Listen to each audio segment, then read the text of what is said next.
سرکار نے جانے نہ دیا۔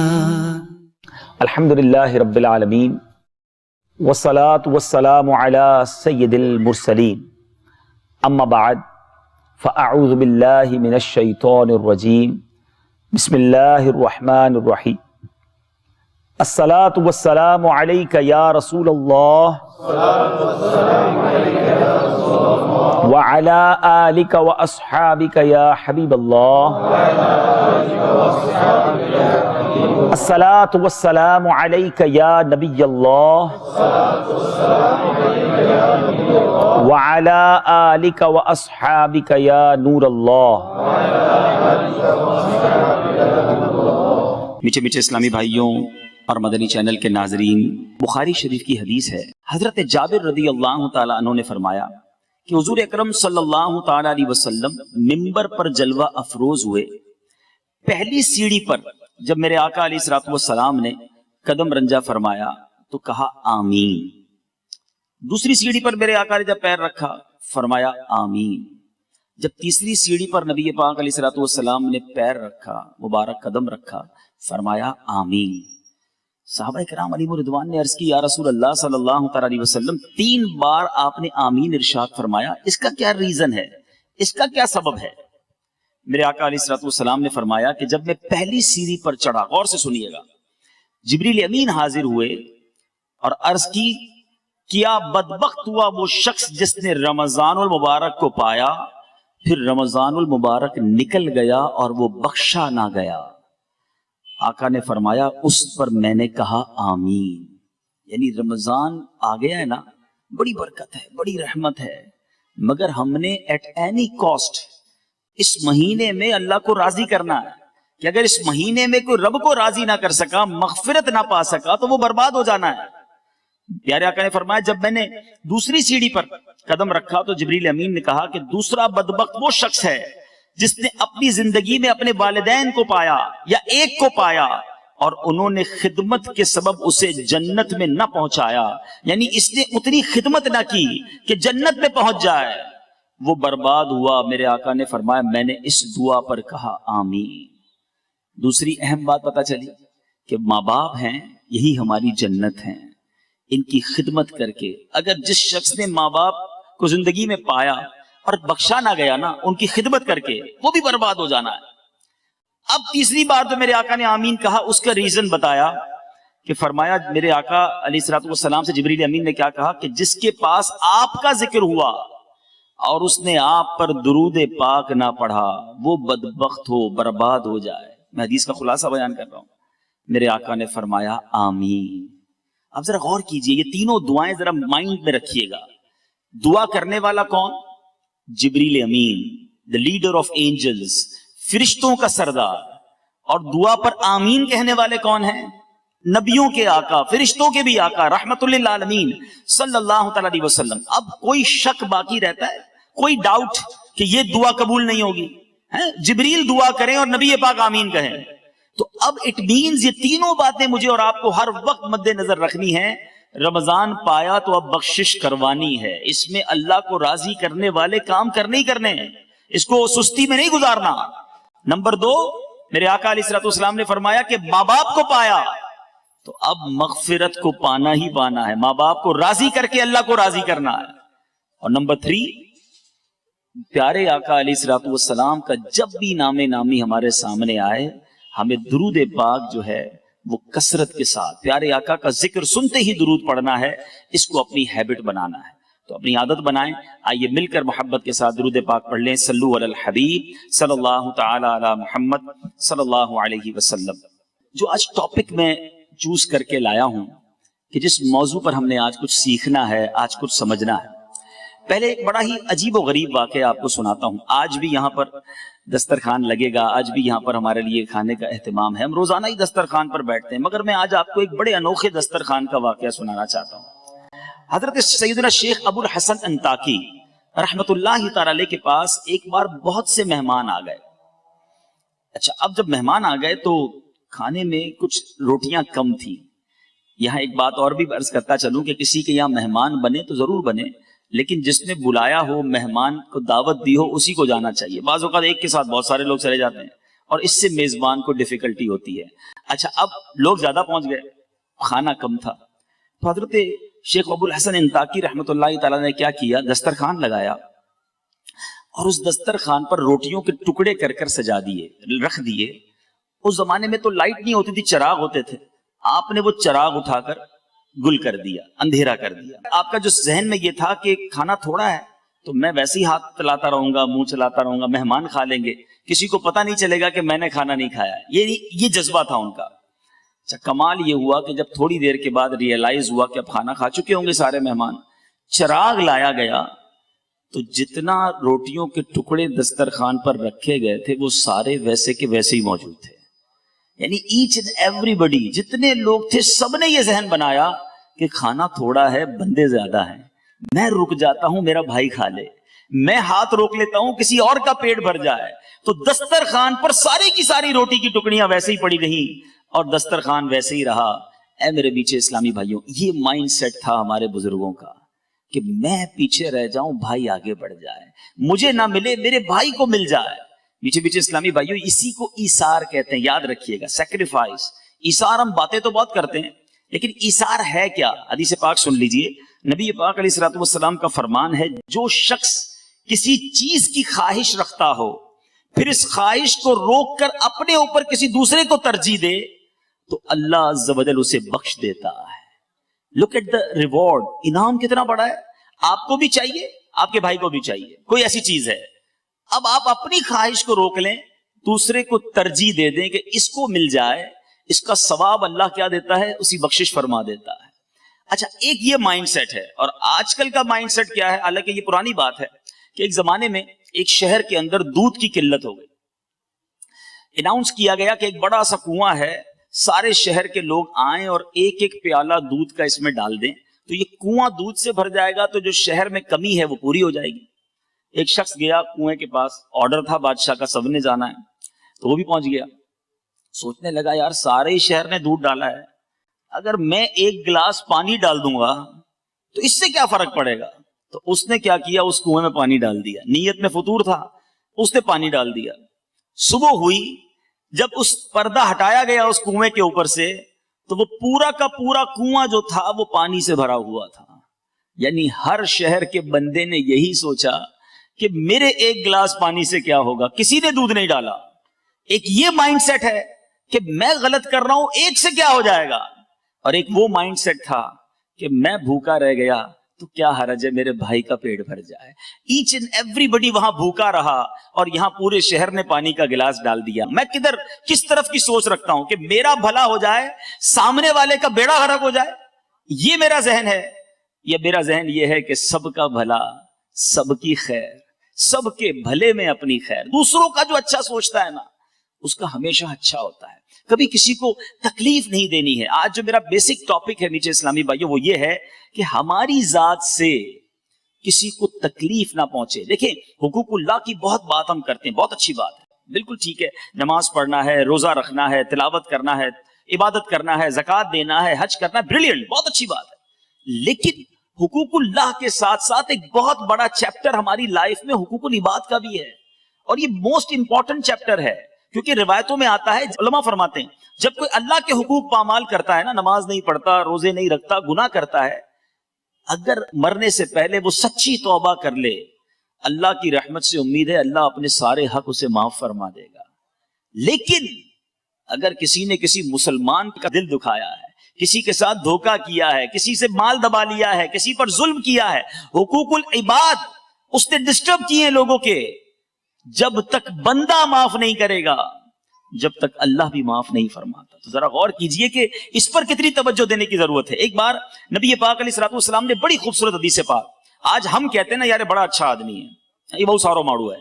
اچھا اپنے بارے میں لوگ کہتے ہیں میں بہت اچھا آدمی ہوں. آج میں آپ کو حدیث پاک کے ذریعے سے بتاتا ہوں کہ کون اچھا ہے کون برا ہے. نبی پاک علیہ الصلوۃ والسلام نے فرمایا کیا میں تمہیں اچھے اور بروں کی خبر نہ دوں. میرے آقا خود فرماتے ہیں کہ اچھے کون ہیں اور برے کون ہیں.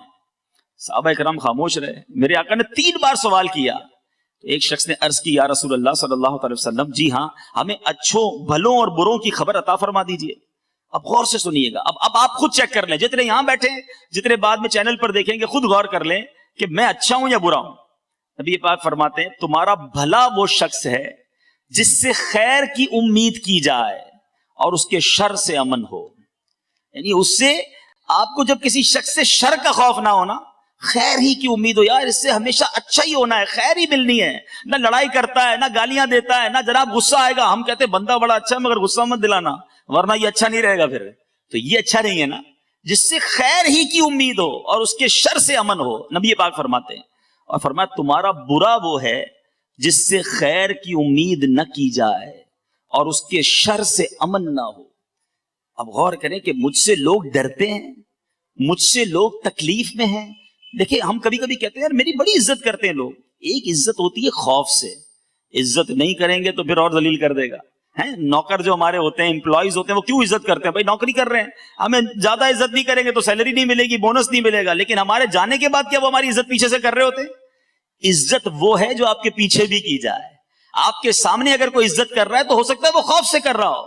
وقار, عزت اس چیز کا نام ہے کہ ہم اس کے سامنے ہو نہ ہو, بندہ پیچھے سے بھی دل میں عزت رکھے کہ بڑا اچھا آدمی ہے. اب اپنے بارے میں مجھے اور آپ کو غور کرنا ہے کہ مجھ سے خیر کی امید کی جاتی ہے یا شر کی امید کی جاتی ہے. نبی پاک علیہ الصلوۃ والسلام کی ایک بڑی اہم حدیث پاک, اگر آج یہ آپ سب کو یاد ہو جائے نا, اور آج اس بیان کا سمجھ لیں مین آبجیکٹ یہی ہے. سرکار دو عالم صلی اللہ تعالی علیہ وسلم نے فرمایا من آذا مسلمن فقط آذانی ومن آذانی فقط آذ اللہ. مختصر حدیث ہے لیکن کمال بات فرما دی میرے آقا نے.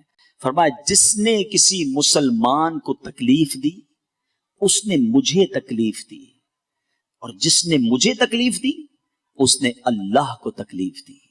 اب غور کر لیجئے, اچھا ہم کیا کرتے ہیں, ہم اپنوں کو تکلیف نہیں دے رہے ہوتے, جو ہمارے اسٹیٹس کا ہوتا ہے, ہمارا رشتہ دار ہوتا ہے, ان کا تو خیال رکھ لیتے ہیں. مگر عام مسلمانوں کے ساتھ ہمارا رویہ ایسا ہے, ہمارے غریب رشتہ داروں کے ساتھ, ہمارے امپلائیز کے ساتھ, جس کو ہم نہیں جانتے, بالکل نہیں جانتے, روڈ پہ مل گیا, تھوڑی سی ٹکر لگ گئی, تھوڑا سا ہاتھ لگ گیا, تھوڑا سا بھیڑ میں آ گیا, ہمارے آگے کسی نے گاڑی بڑھا دی, اب ہمارا ایٹیٹیوڈ کیا ہے؟ اس وقت ہم تکلیف دیتے ہیں یا اگنور کر دیتے ہیں کہ کوئی بات نہیں, مسلمان ہے. پورا مطلقاً نبی پاک نے فرمایا جس نے کسی مسلمان کو تکلیف دی. تو پھر اب غور کر لیجیے, ہم نے کسی مسلمان کو تکلیف نہیں دینی ہے, کیونکہ آگے یہ بات کدھر جا رہی ہے, مجھے تکلیف دی میرے آقا فرماتے, جس نے مجھے تکلیف دی اس نے اللہ کو تکلیف دی. ہم اس دنیا میں تکلیف پہنچانے نہیں آئے. اگر آج کسی پر ظلم کرتے ہوئے, کسی کو ناراض کرتے ہوئے, کسی کا دل توڑتے ہوئے آپ آگے جا رہے ہیں, ٹھیک ہے, دنیا میں کوئی کچھ نہیں کہہ سکتا, مگر آئیے میں آپ کو ایک اور روایت سناتا ہوں کہ قیامت کے دن کیا کچھ ہو سکتا ہے. میرے میٹھے اسلامی بھائیوں, ایک بار نبی پاک علیہ الصلوۃ والسلام نے فرمایا کیا تم جانتے ہو مفلس کون ہے؟ آج اگر میں آپ سے بھی سوال کر لوں کہ مفلس کون ہے, آپ کہیں گے جس کے پاس گھر نہیں ہے, جس کے پاس گاڑی نہیں ہے, جس کے پاس پیسے نہیں ہے, وہ مفلس ہے. صحابہ کرام علیہ رضوان نے بھی کچھ ایسا ہی جواب دیا کہ جس کے پاس درہم و دینار سامان نہیں ہوگا وہ مفلس ہے. میرے آقا علیہ الصلوۃ والسلام نے فرمایا نہیں, سنو حدیث کا خلاصہ ہے, میری امت میں مفلس وہ ہے جو قیامت کے دن نماز, روزے اور زکوٰۃ لے کر آیا. نماز بھی پڑھی ہوگی, بہت سارے میرے بھائی یہاں بیٹھے ہیں جو ماشاءاللہ نمازی ہیں, میں کئیوں کو جانتا ہوں, روزے بھی پورے رکھ رہے ہوں گے, زکوٰۃ بھی دے رہے ہیں, کئی حج اور کئی عمرے بھی آپ نے کیے ہوں گے. سنو, آقا ڈیفائن کر رہے ہیں کہ مفلس وہ ہے جو قیامت کے دن روزے بھی لے کر آئے گا, نماز بھی لے کر آئے گا, زکوٰۃ بھی لے کر آئے گا. پھر مفلس کیوں ہے بھائی؟ سنیے, مگر حال یہ ہوگا کہ کسی کو گالی دی ہوگی, کسی پر تہمت لگائی, اس کا مال کھایا, اس کا خون بہایا, اسے مارا, اس کی اب کیا ہوگا, اب اس کی نیکیوں میں سے مظلوم کو نیکیاں دینی جائیں گی, اور پھر کچھ اس مظلوم کو, پھر اس مظلوم کو, پھر جس کے ذمے جو حقوق تھے جب یہ دیتا جائے گا نیکیاں ختم ہو جائیں گی, مظلوم زیادہ ہوں گے, تو اب مظلوموں کے گناہ اس کے سر پر ڈالے جائیں گے اور پھر اس شخص کو آگ میں پھینک دیا جائے گا. یعنی اس کے اپنے گناہ نہیں ہوں گے, بظاہر اس کے بعد نیکیاں ہوں گی, لیکن چونکہ اس نے دل آزاریاں, ظلم اور لوگوں کے حقوق تلف کیے ہوں گے, قیامت کے دن یہ سب دینا پڑ جائے گا. میٹھے میٹھے اسلامی بھائیوں, خدا را اس بات کو ریئلائز کیجئے. اچھا, اب میں چند ایگزامپلز دوں گا, کیونکہ جب بیان اس طرح کرتا ہوں تو بعض اوقات ذہن میں خیال آتا ہے یار یہ بات تو بالکل ٹھیک کر رہے ہیں, کسی کو تکلیف نہیں دینی چاہیے, لیکن میں تو کسی کو تکلیف نہیں دیتا. ہم بعض اوقات یہ سمجھ رہے ہوتے کہ میں تو کسی کو تکلیف نہیں دیتا, میں تو بڑا اچھا انسان ہوں. تو اب میں چند ایگزامپلز اپنے بیان میں دوں گا, آپ غور سے سنیں گے کہ کیا کہیں اس انداز سے تو میں تکلیف نہیں دیتا. یاد رکھیے ہمارے معاشرے میں کسی کو گھور کر دیکھا جانا، غصے سے دیکھا جانا، یہ کوئی نارمل سی بات لگتی ہے کہ ٹھیک ہے تو نارمل ہے. سنیے نبی پاک علیہ الصلوۃ والسلام نے فرمایا جو اپنے بھائی کی طرف ڈرانے والی نظروں سے گھورے اللہ تعالیٰ اسے قیامت کے دن ڈرائے گا. آج گھورتے ہیں، آج یعنی آنکھوں سے بھی تکلیف نہیں پہنچانی، ہاتھ تو بڑی دور کی بات ہے، زبان تو دور کی بات ہے. کسی کو اس نظروں سے نہ دیکھو جس سے وہ سہم جائے، جس سے وہ ڈر جائے، جس سے وہ خوف زدہ ہو جائے. میرے آقا علیہ الصلوۃ والسلام نے ایک جگہ پر ارشاد فرمایا مسلمان کے لیے جائز نہیں کہ دوسرے مسلمان کی طرف آنکھ سے اس طرح اشارہ کرے جس سے اسے تکلیف پہنچے. اب اسی سے ریئلائز کر لیجئے جب آنکھ سے تکلیف پہنچانا جائز نہیں ہے تو ہاتھ سے تکلیف پہنچانا، زبان سے تکلیف پہنچانا یہ کتنا برا ہوگا. اچھا اب گھورنا نہیں ہے، ایک اور بڑا عجیب و غریب انداز. ہم کسی کے گھر مہمان جاتے ہیں، وہاں جا کے تکلیف کا باعث بن جاتے ہیں. کیوں؟ مثال کے طور پہ کسی کے گھر گئے، بہت اچھی بات ہے جانا چاہیے، اگر میزبان بلاتا ہے تو جانا چاہیے، لیکن زبردستی کا مہمان نہیں بننا چاہیے. تکلیف کیا ہوتی ہے؟ کسی کے گھر بغیر بتائے چلے گئے، پہلے بتانا چاہیے. اب آپ پہنچے، پہلے سے اس کے گھر پہ کوئی مہمان ہے یا وہ خود بیچارہ کسی اور کام میں مصروف ہے. اب مروت میں منع تو نہیں کرے گا، آئیے آئیے گھر میں آئیے. کبھی کبھی ہوتا بھی ہے گھر میں جاتے پہلے سے ہی کچھ لوگ بیٹھے ہوتے ہیں. اچھا اس کے گھر میں کچھ انتظام نہیں ہے، وہ اپنی کسی مصروفیت میں اس کو کہیں باہر جانا ہے، آپ گئے مہمان بن کر مگر اس کے لیے تکلیف کا باعث بنے. اچھا یہ تو ہو گیا، چلیں آپ یہ کیا. اچھا مہمان نے بعض اوقات ہم کہتے ہیں نہیں یار میں ایسا نہیں کرتا، میں بغیر بلائے تو نہیں جاتا، بلاتے ہیں تبھی جاتا ہوں. لیکن جا کر کیا کرتے ہیں؟ کسی کے گھر میں گئے، یار اتنا بڑا تمہارا کاروبار ہے، ابھی تک اسی کالونی میں رہتے ہو، ابھی تک 500 گز کے بنگلے پہ ابھی تک بڑا گھر نہیں لیا تم نے. اچھا یار یہ ڈرائنگ روم کیسا بنایا ہے، یہ تو یہاں نہیں وہاں ہونا چاہیے تھا. یار کلر اسکیم تو دیکھ لیتے، یار یہ کون سا کلر کروا لیا تم نے. یہ صوفے اب پچھلی بار آیا تھا جب بھی وہی تھے، آج بھی وہی ہیں. اب بندہ بولے یار میں نے مہمان بلایا، انسپیکٹر بلایا ہے، گھر میں جاتے ہی گھر کی خامیاں نکالنا شروع. اچھا اب کھانا لگ گیا تو کھانا لگتے ہی کھانے میں کیڑے نکالنا شروع. یار میں تو چکن کھاتا ہی نہیں ہوں، میں تو آج کل چاول نہیں کھا رہا. اب بندہ بولے یار پہلے بتا دیتے حضرت آپ کیا نہیں کھاتے، کیا کھاتے ہیں، لسٹ بھجوا دیتے میں وہی بنا لیتا. یہ سب تکلیف کا باعث چیزیں ہیں. مہمان کے لیے یہ اصول لکھا کتابوں میں کہ جب کسی کے گھر جائے تو جہاں وہ بٹھائے وہاں بیٹھ جائے، جو کھانا پیش کرے وہ کھا لے، نہیں سمجھ آتا نہ کھائے. سرکار دو عالم صلی اللہ علیہ وسلم کا بھی یہ طریقہ تھا کہ آپ کے سامنے جب کھانا لگایا جاتا کھانے میں کبھی عیب نہیں نکالتے تھے، بلکہ پسند آتا تو تناول فرماتے، نہ پسند آتا تو ہاتھ روک لیتے. اب ہم کیا کرتے ہیں کہ ہم کھانا بھی نہیں ہے اور اس میں کیڑے بھی نکال لیں. کتنی تکلیف ہوگی میزبان کو کہ یار میں نے مہمان بلایا اور آ کے اتنا سارا میرے اوپر کرٹیسائز کر کے چلا گیا. ایسا نہ کیا کریں. کسی کے گھر جائیں اس کو دعا دے کر آئیں، اس کی حوصلہ افزائی کر کے آئیں کہ اللہ تمہارے گھر میں اور برکت دے، اللہ تمہارے رزق میں اور برکت دے. اور میٹھے اسلامی بھائیو یہ کھانے میں عیب نکالنا نہیں، اپنے گھر میں بھی نہیں کرنا چاہیے. سرور کائنات علیہ الصلوۃ والسلام جب اپنے دسترخوان پر گھر میں بیٹھتے تھے، جو بھی کھانا پیش کیا جاتا میرے آقا کو پسند آتا تو تناول کر لیتے، نہ پسند آتا تو چھوڑ دیتے تھے. ہمیں بھی یہی ایٹیٹیوڈ اپنانا چاہیے. مگر آج کیا ہوتا ہے؟ آج کل تو گھر میں خوب لڑائیاں ہو رہی ہیں. افطار کا وقت آتا ہے ابھی تک سموسے نہیں پکے، ارے کل بھی کہا تھا نمک کم کر لینا تم نے، آج پھر تیز ڈال دیا. شربت تو بنایا اس میں میٹھا ڈالا ہی نہیں. ارے یار اللہ کے بندو، جس نے افطاری بنائی ہے جس گھر کی عورت نے، وہ بھی اللہ کی بندی ہے، اس نے بھی روزہ رکھا ہے. روز افطار کے وقت گھر میں جھگڑا کرنا، چھوٹی چھوٹی باتوں پر ڈانٹ ڈپٹ کرنا. کبھی ہم مرد حضرات عصر کے بعد، ویسے ہی عصر کے بعد ہماری بھی بیٹری ڈاؤن ہو جاتی ہے، اتنا طویل روزہ گرمی کے دن، جاؤ چولہے کے پاس تو اپنا بھاؤ پتا چل جائے گا. وہ بیچاریاں افطاری بھی بنائیں اور ہماری ڈانٹ بھی سنیں. کیونکہ عورت کے لیے تو کانسیپٹ ہی یہی ہے نا کہ عورت کو تو جو کہنا ہے کہہ دو، اس کا دل ہی نہیں ہے، وہ ناراض نہیں ہو سکتی. ہم مرد ہیں، ہم جو چاہیں کہہ لیں، عورت کے پاس ناراض ہونے کا حق ہی نہیں ہے. نہیں میرے میٹھے اسلامی بھائیوں، امیر اہل سنت ہمارے شیخ طریقت کمال بات پچھلے دنوں آپ نے مدنی مذاکرے میں فرمائی، یعنی ایسی بات کی جو ہمارے بھی 14 طبق روشن کر گئی. آپ فرماتے ہیں اگر مرد نے اپنی بیوی کا دل دکھایا، نا حق اس پر ظلم کیا، تو اس کو اس سے معافی مانگنی ہوگی. اگر والد نے، سنیے گا، والد نے اپنے بیٹے کو، اپنے بچوں کا اگر نا حق دل دکھایا ہے تو والد کو بھی اپنے بچوں سے معافی مانگنی ہوگی. اور اسٹیپ آگے بڑھ کے سمجھا رہے ہیں کہ اگر پیر نے، غور سے سنیے گا، پیر نے اپنے مرید کا دل دکھایا ہے تو پیر نے بھی اپنے مرید سے معافی مانگنی ہوگی. کیونکہ یہ انسان ہے، اس کا حق ہے، یہ قیامت کے دن کھڑا ہو سکتا ہے اور اب یہ بات ہو سکتا ہے آپ کو عجیب لگ رہی ہو کہ یار پیر مرید سے معافی مانگے گا، والد بچے سے معافی مانگے گا. ہم نے تو کبھی سوچا ہی نہیں کہ اپنے بیٹے کو جو کہنا کہہ دو، اپنے بچے کو جب ذلیل کرنا ہے سب کے سامنے کر دو. اس کا تو دل ہی نہیں ہے نا، وہ اپنے دوستوں کے ساتھ ہے، سب کے سامنے اس کو جو کہنا ہے کہہ دو.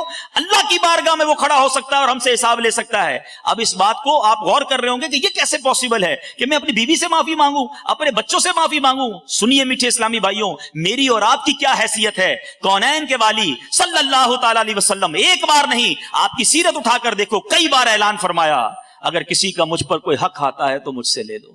اگر آپ ایسے کسی کا میں نے اگر دل دکھایا ہے تو آ کر مجھ سے بدلہ لے لو. ایک بار نبی پاک علیہ الصلوۃ والسلام صفے درست کر رہے ہیں، صحابہ کرام موجود ہیں. آپ نے اپنی ڈنڈی سے اپنی عصا مبارک سے کسی صحابی کو تھوڑا سا پیچھے کیا، صف درست نہیں تھی. نبی پاک نے جب اعلان کیا کہ تم میں سے کسی کا حق آتا ہے تو مجھ سے لے لو، وہ صحابی کھڑے ہو گئے، کہتے یا رسول اللہ میں نے آپ سے بدلہ لینا ہے. آپ نے میرے پیٹ میں چھڑی ماری تھی، میرے پیٹ میں اپنی ڈنڈی سے اپنے عصا سے مجھے پیچھے کیا تھا، مجھے تکلیف ہوئی. صحابہ لرز گئے کہ یہ کیا کہہ رہے ہیں، نبی پاک سے بدلہ لیں گے. پیارے آقا علیہ الصلوۃ والسلام نے فرمایا آ جاؤ مجھ سے بدلہ لے لو. نبی پاک کے قریب پہنچے، کہ حضور جب آپ نے اپنا عصا میرے پیٹ پہ لگایا تھا نا، میرا پیٹ ننگا تھا، میرے پیٹ پہ کرتا نہیں تھا. آپ نے اس وقت کرتا پہنا ہوا ہے، آپ بھی کرتا اوپر کیجئے. صحابہ اور لرز گئے، یہ کیا کرنا چاہ رہے ہیں.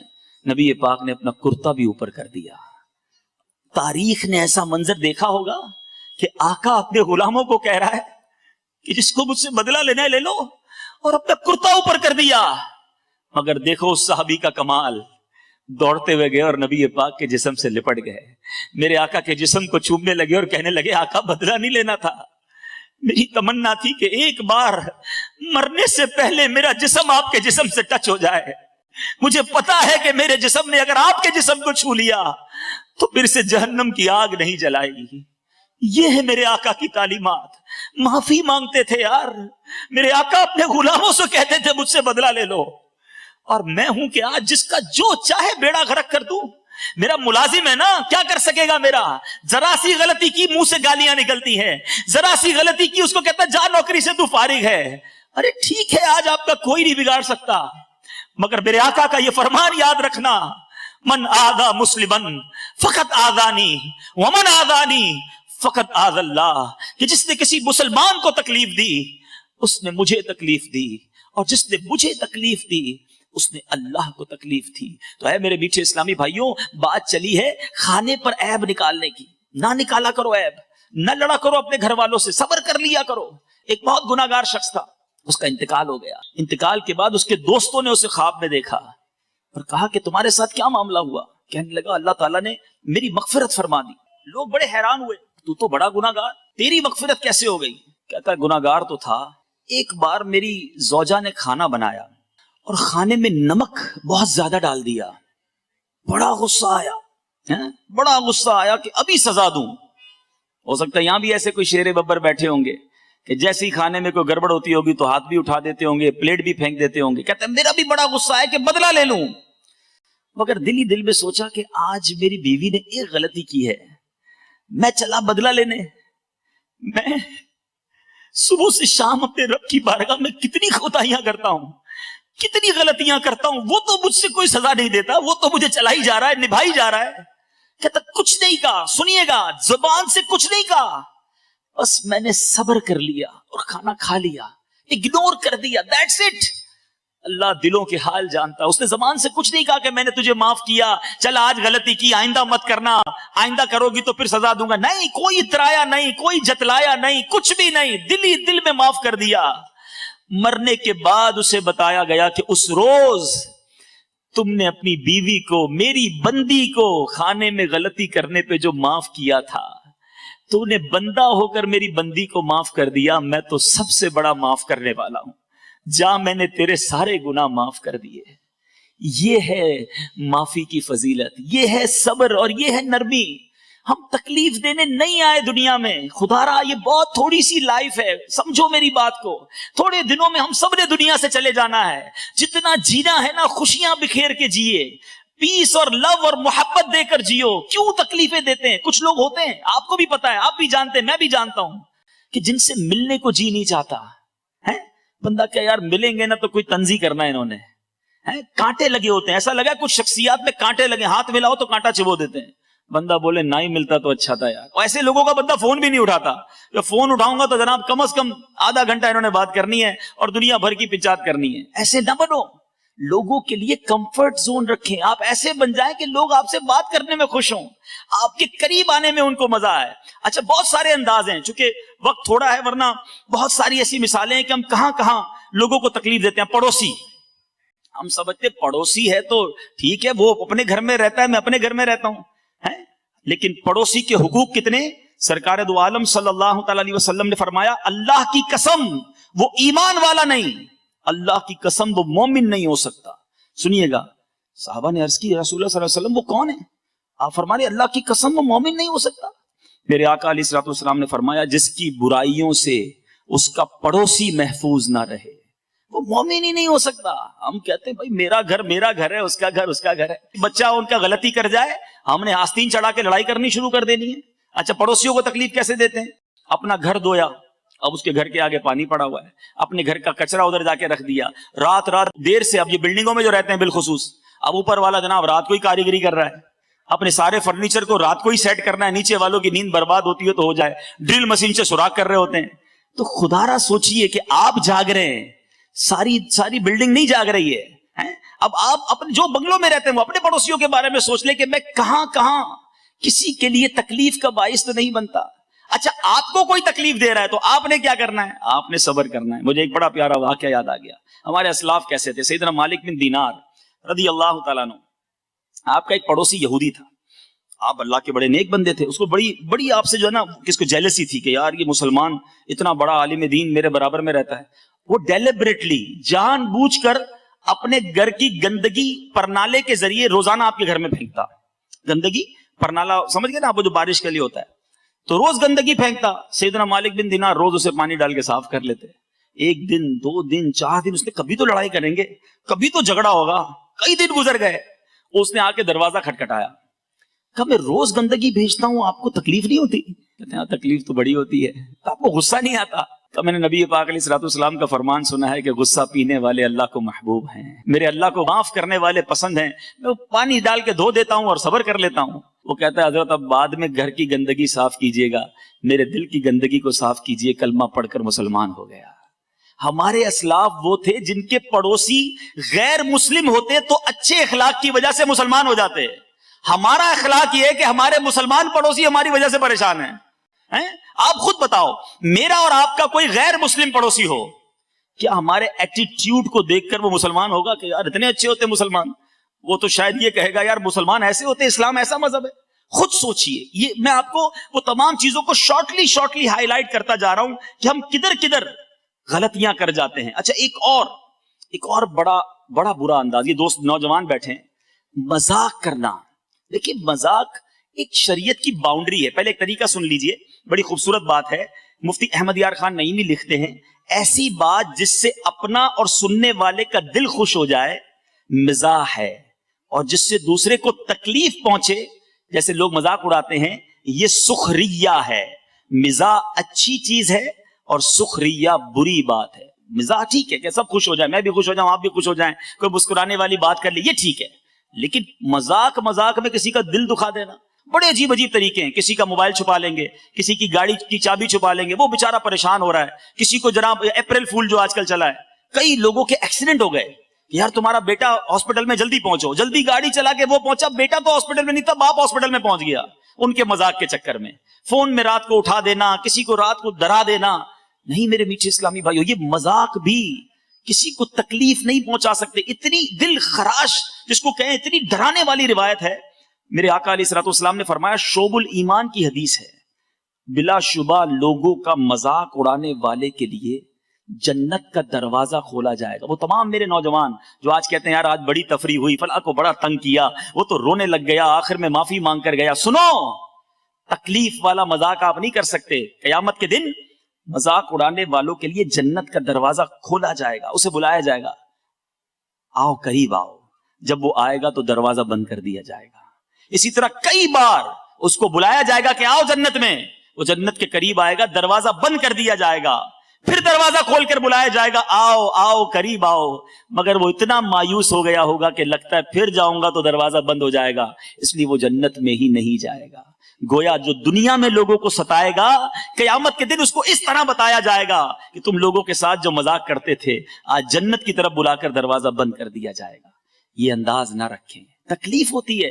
آپ کہتے ہیں یار سامنے والا بھی ہنستا ہے جب میں اس کو موٹو بولتا ہوں، جب میں اس کو چھوٹو بولتا ہوں، جب کالو بولتا ہوں، جب اس کو کہتا ہوں تو لنگڑا ہے، تو اچھا توتلانا بیچارہ جو توتلاتا ہے جس کی آواز میں تھوڑا سا فرق ہوتا ہے، اس کے سامنے اسی کی زبان میں بات کرتے ہیں اور سارے دوست ہنستے ہیں، اور وہ بھی بیچارہ خسیانی ہنسی ہنستا ہے، تو ہم کہتے ہیں یار اس کو برا نہیں لگتا نا، پوچھو اس سے، دل میں رو رہا ہوتا ہے کہ یا اللہ میں بھی صحیح بولتا تو آج دوست مذاق تو نہ اڑاتے۔ ارے اس کا رنگ کالا ہے، تمہارا گورا ہے، اللہ نے بنایا اسے، اس کا قد چھوٹا ہے، رب نے بنایا، تمہیں اللہ نے اچھا بنایا، اس پہ اترانا نہیں، اس پہ غرور کرنا نہیں۔ آج کسی کا دل دکھا رہے ہو، ایسا نہ ہو جو نعمتیں تمہیں رب نے دی ہیں تم سے بھی واپس چھین لی جائیں۔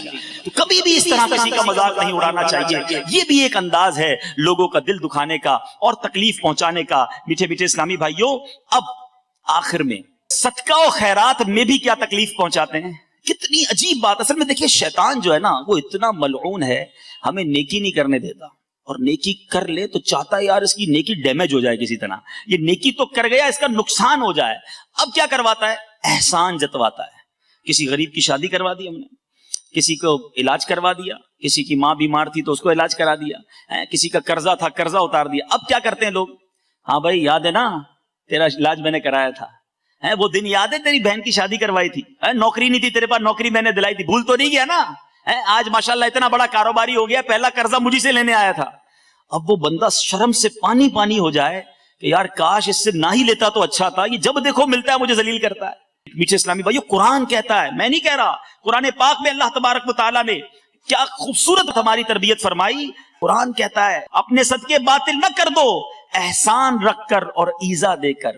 جو جتاتا ہے نا اپنا احسان، اس کا صدقہ بھی باطل ہو جاتا ہے۔ آپ صدقہ دے، اللہ کے لیے دے رہے ہیں، جتلانا کس چیز کا۔ اچھا اب آپ کہیں گے، دیکھیں میں دوبارہ کہا تھا نا میں کچھ مثالیں دوں گا، اب آپ کہیں گے یار میں تو ایسا نہیں کرتا، نہیں جتاتا۔ اچھا ٹھیک ہے آپ جتاتے نہیں ہیں، لیکن بیک آف دا مائنڈ کیا ہوتا ہے کہ یار میں نے اس کے پیسے دیے نا، اس کو اس کی مدد کی ہے، اب یہ میرا ہر وقت مجھے سلام دعا کرتا رہے گا، میری خدمت کرے گا، میری بڑی عزت کرے گا، جدھر جاؤں گا کھڑا ہو جائے گا کیونکہ میں نے سپورٹ کیا ہے۔ یہاں تک ہمارا مائنڈ سیٹ ہوتا ہے، کسی کو عمرے پہ بھیج دیں، کسی کو حج پہ بھیجیں، کیا بولتے ہیں بھائی ہر چکر میں میرے لیے دعا کرنا، میں نے دیے نا پیسے، اس کو کہتے ہیں یہ نہیں ہے میں نے دیے پیسے، دیکھ بھولنا نہیں۔ اب وہ بھی کہتا ہاں بھائی آپ کے تو نام پہ عمرہ بھی کروں گا، آپ کے نام پہ طواف بھی کروں گا، آپ کو کدھر سے بھولوں گا، اور ہم بھی شاید فون کر کے ہی پوچھتے ہوں گے ہاں بھائی کتنی دعائیں کی میرے لیے۔ اب بیک آف دا مائنڈ سوچیں کہ یہ صدقے کا بدلہ تو نہیں۔ اچھا پھر ہمارا یہ بھی ذہن ہوتا ہے کہ جس کی مدد کی ہے نا آفس میں، کسی ملازم کی مدد کر دی، گھر دلا دیا، اب تو یہ سب سے زیادہ میری عزت کرے گا۔ یار یہ کہیں صدقے کا بدلہ تو نہیں، صدقے کا بدلہ تو مجھے اللہ سے لینا تھا۔ آئیے میں آپ کو بتاتا ہوں ہمارے اسلاف کیا کرتے تھے۔ بی بی عائشہ صدیقہ رضی اللہ تعالی عنہا، حضرت ام سلمہ رضی اللہ تعالی عنہا، ہماری امی حضور ہیں، امہات المومنین ہیں، ان کا ایٹیٹیوڈ کیا ہوتا تھا، یہ جب کسی کو صدقہ دینا ہوتا نا تو اپنے خادم کو بھیجتی، کہتی جا کے صدقہ دے آؤ، اگر وہ کوئی دعا دینا تو وہ دعا نوٹ کر کے لے آنا۔ وہ مثال کے طور پہ آ کر بتاتا کہ بی بی جان انہوں نے آپ کو 4 یہ والی دعائیں دی ہیں، تو آپ ہاتھ اٹھاتی اور وہی 4 دعائیں اس کے لیے کرتی، اس فقیر کے لیے، اور فرماتی دعا کے بدلے دعا ہو گئی، صدقے کا ثواب اللہ سے لیں گے۔ وہ دعا بھی نہیں چاہتی تھی کہ ہم کسی کو مدد کریں تو یہ دعا کریں۔ ہم کیا کہتے ہیں، یار بابا میرے لیے ذرا خاص دعا کرنا، میرا کام اٹکا ہوا ہے۔ اٹ مینز کہ میں نے جو دیا ہے مجھے اس کے بدلے تم سے کچھ چاہیے۔